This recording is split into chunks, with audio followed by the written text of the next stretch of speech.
Donc depuis une dizaine d'années, c'est très intéressant parce que nous avons énormément d'informations sur le psoriasis de l'enfant parce qu'on connaît à peu près la prévalence, c'est-à-dire la fréquence du psoriasis chez l'enfant, qui actuellement en Europe occidentale est évaluée à 0,5 à 0,7% des enfants. Alors, ça ne parle pas beaucoup, mais ça veut dire à peu près qu'il y a 50 à 100 000 enfants atteints de psoriasis ou qui vont faire du psoriasis dans leur vie, donc ce n'est pas une maladie rare chez l'enfant. Donc ça, c'est un point important. Le deuxième, c'est qu'on a de plus en plus d'informations sur les comorbidités. Les comorbidités, c'est-à-dire toutes ces maladies associées au psoriasis chez l'enfant. Et on a clairement démontré dans plusieurs études, dont une étude française, que le psoriasis est associé à l'excès pondéral chez l'enfant, l'obésité notamment, et que probablement que si on prend en charge cette obésité, on va améliorer le psoriasis chez l'enfant. Donc, vous voyez, ce sont vraiment des données extrêmement récentes, puisqu'elles ont moins de 10 ans, et très utiles dans notre quotidien. Il y a des particularités à l'enfant. Les premières, elles sont cliniques. Et on a clairement identifié différentes formes cliniques en fonction de l'âge. Par exemple, chez le petit enfant, le nourrisson, la forme la plus fréquente est ce qu'on appelle le psoriasis des langes. Donc c'est un psoriasis qui est localisé au niveau du siège, probablement favorisé par ce qu'on appelle un phénomène de Koemner, c'est-à-dire que l'irritation liée par exemple à un érythème fessier, une irritation liée au sel ou à l'urine, va favoriser l'apparition du psoriasis sur cette localisation. Et c'est intéressant parce que bien souvent, juste en réadaptant les règles hygiéno-diététiques, on arrive à contrôler cette forme de psoriasis. Après, en grandissant, d'autres formes apparaissent, notamment chez l'enfant, enfant de 5 ans, 6 ans, 10 ans.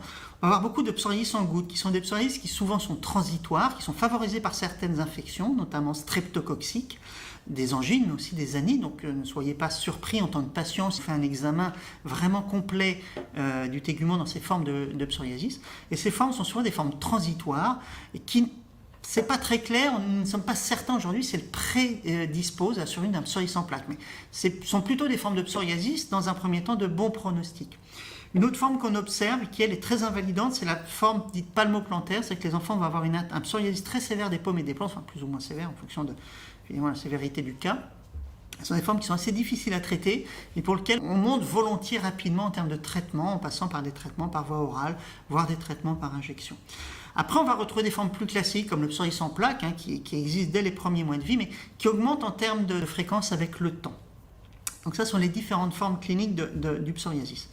L'autre point qui est important depuis une dizaine d'années, c'est surtout qu'on arrive mieux à cerner toutes les thérapeutiques. Alors les thérapeutiques locales, où je dirais on change un peu les modalités de prescription qui vont plus s'adapter finalement aux patients qu'aux dogmes médicaux, sur les décroissances très progressives par exemple qui sont juste et réalisables en pratique, sur l'utilisation des émollients. Donc les traitements locaux sont de plus en plus connus et puis surtout la pédiatrie bénéficie des avancées dans le domaine des adultes, notamment avec les associations d'hermocorticoïdes vitamine D qui sont extrêmement utiles chez l'enfant. Nous avons aussi des systémiques, donc les classiques qui sont la citrétine, la cyclosporine et le métaux, qu'on sait parfaitement gérer en 2018. Il faut bien comprendre que même si ce sont des immunosuppresseurs avec des toxicités qui sont bien connues, elles sont aussi parfaitement maîtrisées. Nous savons les anticiper et donc arrêter le traitement avant que ce soit irréversible. Donc il n'y a pas de problème à utiliser ces thérapeutiques sous réserve de connaître la toxicité et son maniement.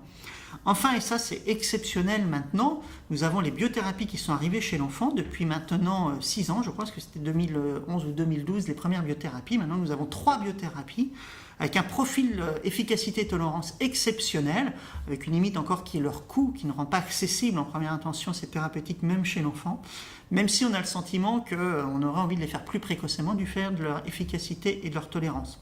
Je dirais qu'en 2018, il n'y a quasiment plus de psoriasis chez l'enfant qui nous résiste, d'ailleurs comme chez l'adulte. Ce qu'il faut, c'est après bien savoir manier pour le médecin toutes ces thérapeutiques pour vraiment bien répondre à la demande de l'enfant et des parents, puisque c'est la particularité de la pédiatrie, il n'y a pas que l'enfant à gérer, il y a les parents avec.